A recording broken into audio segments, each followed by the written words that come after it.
શકાય કે વડોદરા મહાનગર સેવા સદનનું ભ્રષ્ટ શાસન જેના કારણે સમગ્ર વડોદરા શહેરમાં રોગચાળો ફેલાયેલો છે। લોકો ગંભીર બીમારી જેવી ડેન્ગ્યુ, મલેરિયા, ચિકનગુનિયામાં ફેલાઈ રહ્યા છે, દવાખાનાઓ ઉભરાઈ રહ્યા છે।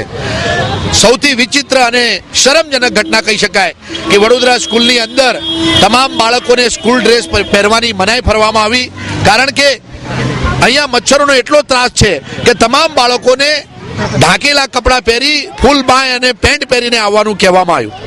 આટલી મોટી સંખ્યામાં મચ્છરોનો ત્રાસ હોય અને હજારો વિદ્યાર્થીઓનું જ્યારે સ્વાસ્થ્ય જોખમમાં હોય, એનાથી વધારે કોઈ કરુણતા હોઈ ન શકે, એનાથી મોટું ભ્રષ્ટ શાસન કોઈ હોઈ ન શકે।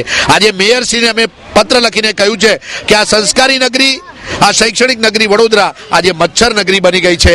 હવે તો સુધરો, એટલીસ્ટ બાળકોના ભવિષ્યનું વિચારો। એક નાનકડા બાળકનું ડેન્ગ્યુ અને મલેરિયાના કારણે મૃત્યુ થાય એના માટે જવાબદાર કોણ?